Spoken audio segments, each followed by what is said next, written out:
When I decided that I wanted to start journaling, one of the first things I needed to do was choose what pen I wanted to use. I wanted to be consistent in my writing style. I wanted to improve my handwriting. I wanted to get back into writing in cursive and develop a really nice penmanship to use when journaling. I also wanted to make sure that the journal I was using, the actual size of the journal, was small enough that it could fit into my pocket, which also limited the size of my writing in the journal and therefore limited sort of the style of pen that I needed to use. So it needed to be a pen that worked well for me, allowed me to improve my writing skills and my handwriting, and also work on a certain type of journal and also on a certain type of paper. You can't use anything that's going to bleed through the pages. You can't use anything that has too thick or chunky of a line, even though it can look really nice, almost calligraphy-esque. It doesn't really work in a small pocket-sized journal. And so what I did was I went online and I looked at some of the other creators who I follow on YouTube, people like Peter McKinnon and Matty Apoya, people who I know are sort of creative and artistic in their day-to-day routines, to see if they had any recommendations on journaling, because I know it's something they've discussed in the past. And Peter McKinnon has a great video on how handwriting and handwritten journals, carrying a journal around with him all the time, and even going back to handwriting letters to friends, has drastically improved his life because of the creative outlet and the sort of like slowing down your thought process and physically working out what it is you want to say on a piece of paper. He said that's been a huge improvement to his life, just something that he loves to do now. He can't go without it. And so I watched a couple of his videos, and he has one where he recommends a couple of pens, some notebooks, some pens, a carrying case, stuff that I wasn't going to need, but he does talk about pens.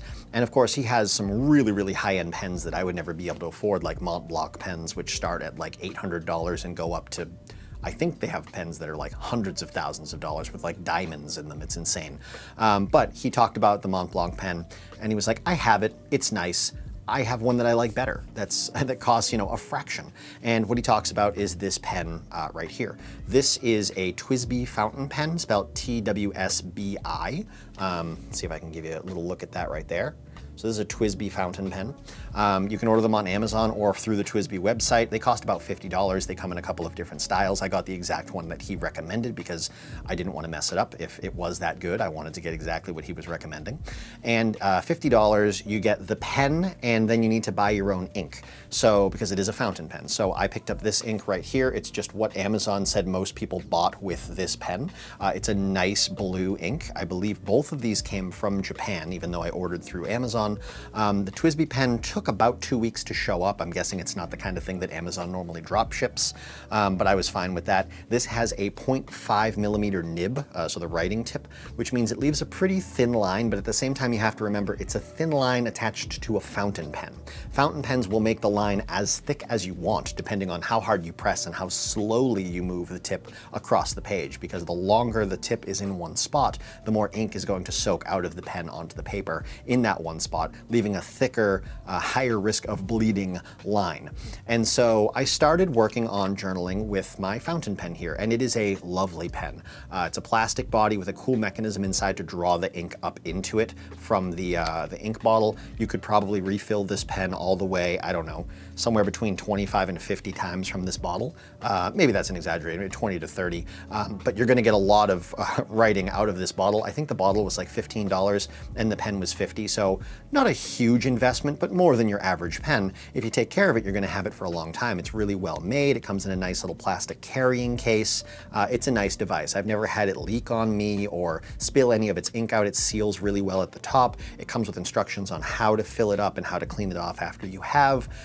It's a great pen. However, getting back to my intentions with journaling, wanting to carry around a pocket journal, writing on smaller pages that I really can't have any bleed through on, and then also wanting to be able to quickly close up the journal after I'm done writing, tuck it into my pocket, and keep moving if I'm at something like an airport or on the go while traveling, writing in a thick liquid ink from a fountain pen doesn't necessarily yield the fastest drying handwriting. And so you do have to give the page maybe a minute before you close it up to make sure that you're not going to have any smudging or sticking of pages together. It also produces a relatively thick line, even though it's a 0.5 nib, just because it's a fountain pen. It writes beautifully. It feels really smooth and glides wonderfully on the page. Something that I learned is important when you're trying to develop a precise style and a smooth sort of gliding movement to your handwriting. especially with cursive. You want the pen not to be so smooth and so fast on the page that you're working extra hard to control it so it doesn't get away from you and just but you don't want it to be so grippy like a Sharpie that you're dragging against the resistance of the pen that's slowing you down and causing your writing to become clunky.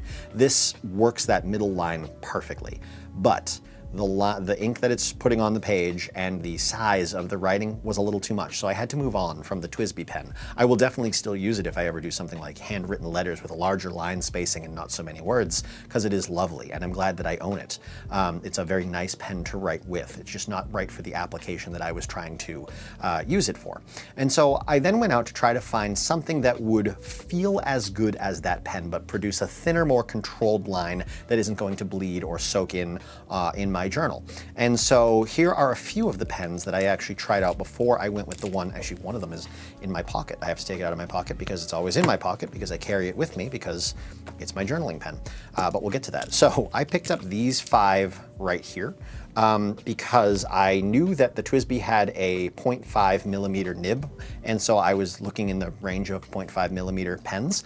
And then I also wanted to see what a smaller tip how that would work. And so I grabbed these 2 microns, which are actually a 0.3 and a 0.1 tip. So let's actually talk about those first. So these micron pens, if you never use them, they're art pens. They're typically used for lining artwork, like if you were writing a comic or you were working on an illustration. They do really nice lining work. And so these are, I believe they're technically felt tip pens. They're not ballpoints at all. And the tips on these guys, because they are 0.3 and 0.1, are so small. I don't even know if I can show them to you. Maybe you can, let's see, this way. Maybe you can see them on the palm of my hand there. I'm not sure, but they are tiny. The 0.1, you're talking about the width of like a sewing needle. And so those tips, if you're not careful, are A, very easy to break, and B, very interesting to write with. You do get a very fine controlled line on the page, but because it is something like a felt tip, there's a lot of friction there and it's a very scratchy feeling when you're writing on the page. The 0.3 wasn't bad. The 0.1 was not something that I would want to write with all of the time. I'm just trying to make sure I get the right caps back on the right pen here. And also, these are relatively expensive. I want to say if you wanted to buy these one-off, they're something like $4 or $5 each. If you bought a pack of 3 or 4 of them, it's like $20. They're not cheap pens. They're not refillable because they're felt tip pens. And they're really just meant for art. They're not something that you should be writing, scripture with, script. Not something that you should be handwriting with. Not writing a journal anyways. So for that, these are out. Then I went on to a couple of more like commonly found pens you could pick up at your local Staples or your local Target in the stationery aisle, these 3 guys right here. And so these are all 0.5 millimeter tips. They are all roller style pens. One of them is a Sharpie Roller 05. And then these 2 are Pilot Precise V5, but one of them is the RT. So we'll start with the Sharpie Roller 05. You would think that all of them being 0.5 millimeter tips, they would all feel roughly the same when you write with them. They're all roller balls, right? They do not. They have very different feels to them on the page. The Sharpie, interestingly enough, has the problem that I mentioned earlier where it's actually so fast on the paper, it's like getting away from you. There's not enough resistance on the tip to slow your hand motions down via the friction on the paper, and you're moving so fast, it's hard to control your letters. You end up writing too fast, making mistakes, making odd shapes in your letters, and so I couldn't use the Sharpie. It's a nice pen, it's just not for me. I don't have the control for it. Then moving on to these other 2, the Pilot Precise V5s. One is the V5 and one is the V5 RT. The only difference is the V5 is this guy right here. It is a regular pen with a cap. Yep, right there. Very thin tip, kind of on a stem, but roller nonetheless. Writes nicely, is a little bit fast, kind of like the Sharpie. Then we get on to this one, the Precise V5 RT. You would think the only difference is that this one is a click, and then it has this kind of like little artistic handle housing to it. But for some reason it feels completely different. It feels easier to control. It feels like it grips the paper a little better and controls itself while you move it around. You don't have to fight it as much. It's like with the Sharpie roller and the Precise V5, it's almost like you're trying to hold them back and they're trying to get away from you. Whereas this one is actually just like working with you. It's really nice. So I ended up using this one for quite a while. And if you want a reference of like what I mean by small pocket notebook, I'm using these field notebooks right here. You can see that the page is relative to the size of the pen. The pen is basically the length of the page, so it's not a very big notebook, and I can do a little quick writing on here. Let's see, this is the precise V5. That's what that looks like. I don't even know if you can see that. Woo. This is the precise V5. So I ended up sticking this in my wallet. I have a wallet that holds a notebook as well as all my credit cards and stuff. And this is what I carry around, or what I was carrying around most of the time. Then, while at a gaming convention in Indianapolis called Gen Con, it's the largest tabletop gaming convention in the world, I actually came across a pen that I fell in love with visually, and then once I wrote with it, I was like, oh no, I have to buy this. This is so nice. And that's this pen right here. So this is, I'll tell you all about it, this is a hand-turned all-wood pen, spun or turned out of olive branch wood from olive trees in Bethlehem. Yes, that Bethlehem. I guess every year when they trim or prune the trees, they take the trimmed branches and they hand them out to artists in the area who do things like turn them into hand-turned pens. The body on this, as compared to some of these other more standard pens, right? The body on this is actually fatter than the TWSBI pen. If you get a quick look at those, I don't know if you can tell there, but the body on the wood pen is actually fatter than the TWSBI pen, which means it's even more comfortable to grip. It's nice and smooth from the wood. The cap on the pen, which is a twist-on, twist-off cap, the pen is nice and heavy, made out of metal and wood. The cap has a pen clip that is a cross, golden cross, and on the top of that, there is a dove, or on the cross, there is a dove representing the Holy Spirit. On the top of the pen, again, I really don't know if I can show you this too well, but there is a crown of thorns right on the top of the cap, and then this band around the base of the cap right here is wrapped in olive branches. When you twist this off, you reveal inside a very nice golden stem to the pen, which is what you would hold when you were writing with it.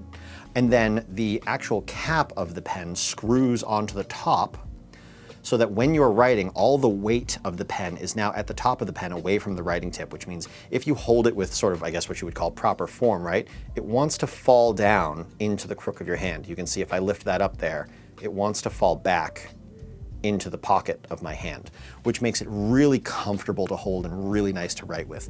It comes, naturally, with a 0.5 tip. Your standard pen is a 0.7. So when I was at this pen shop at Gen Con, a gaming convention that is about, I don't know, 10-to-1 progressive liberal type folks, not my usual crowd, but we get along when it comes to gaming. So, you know, we ponder the same room. When I came across this, and this immediately jumped out at me sitting on the display with all the other cool sort of like fantasy sci-fi pens that this guy made, and I can't for the life of me remember who it was that I got this from. If you ever see the video, please comment down below. But when I saw this, there were two of them in the stand of many, many pens. And of course, you're at that kind of a convention surrounded by that type of crowd, and you see a cross on a pen, you're immediately drawn to it like, oh, that's interesting. That's not something I would expect to see here. And so I went up and I picked it up, and it felt nice and heavy, and he had paper out that you could test write it on, and it felt so good. And I said, do you have it in a 0.5? I've recently started journaling, and I really prefer 0.5 over 0.7. And he goes, that is a 0.5. And I was like, really? And he goes, yeah, all my pens I do in a 0.5, I prefer them. I think they write better. And I was like, okay, cool. So that's an interesting little coincidence there. And then the other thing was he had two of them on display, and I asked him, you know, he told me all about it, all about the fact that it's olive wood from Bethlehem, and showed me all the different design features on it that I didn't notice immediately, and told me about how it's easy to replace the pen stem inside with just any standard 0.5 tip roller ball that you want to put in there, which is awesome. That means I can have this forever and never have to stop using it as long as I take care of it. I said, you know, do you have any other ones other than the two there? Just out of curiosity, any other colors, different stains, whatever. And he said, those are actually the last two that I have. I brought 10 of them, and I've sold the other 8 this weekend, the weekend of the convention. And I was like, you know what? I'm gonna take both of those, and I'm gonna give the other one to my pastor, because I think that'd be a really cool gift. They were $70 a piece, which I think is fair for this nice of a pen. Like I said, I spent $60 on the TWSBI, and you still have to fill that with ink. This is a pen that I can use right out of the box. It feels nicer than the TWSBI. It can work in the small notebooks that I like to use.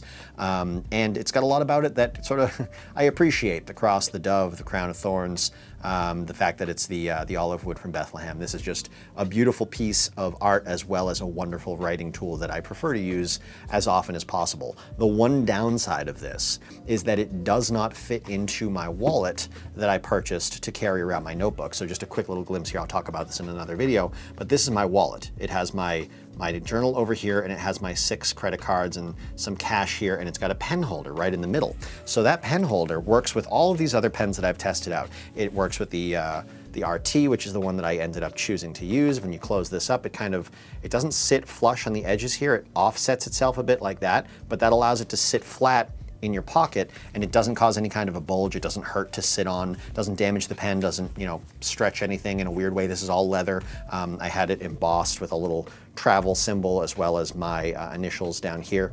It was like 50 bucks or 40 bucks on Etsy, and then another $12 to have the customization done to it, and it showed up in like a week. So that's awesome. So I can carry my journal everywhere that I go. I'll talk about that in a different video, but this, unfortunately, is a little bit too bulky at the top to sit in that little pen slot in the middle. So if I do actually put it in, you can see only the bottom of the cross fits into that hole, and it's very loose.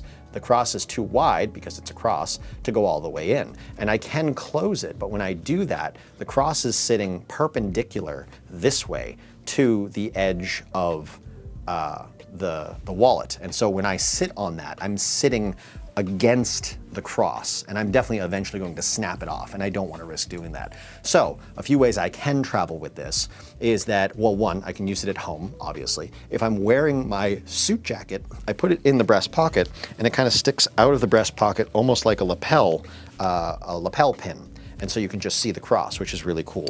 I don't do it with a shirt, because usually my shirt pockets are covered up. I'm wearing a vest or a sweater or a cardigan or something like that. But if I'm wearing my suit jacket, I do that. If I am going through the airport, if I'm traveling for work, if I'm going to work and I have my briefcase with me, I have a slot in my briefcase that it fits perfectly into. So that's great. But if I'm not carrying my bag and I'm not wearing a suit jacket, I don't really have a good way to carry this around other than just throwing it in my pocket, and I don't want to do that. I don't want to risk it sliding out of my pocket while I'm sitting down or getting in and out of a car or something like that.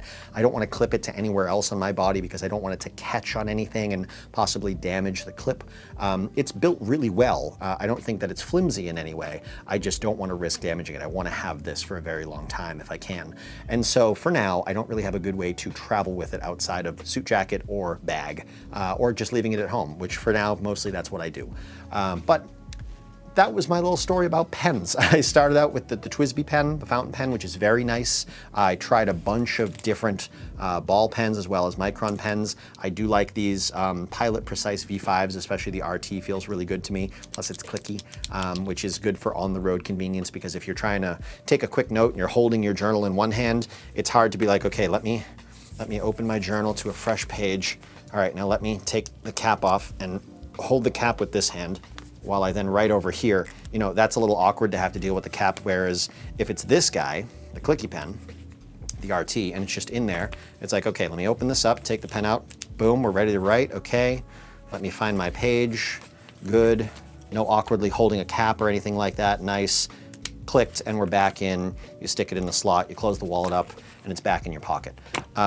That I much prefer, but I wouldn't want this to be a click pen. I love that this cap screws off and then screws onto the top and creates that counterweight into your hand. It feels so nice. Anyways, love this pen. Have been loving journaling. I'll make a separate video on journaling and how I found the right notebooks and found this wallet and everything. But this is my pen. This is my little Jesus pen. I like it a lot. I hope you guys have enjoyed this video, and I'll see you in the next one.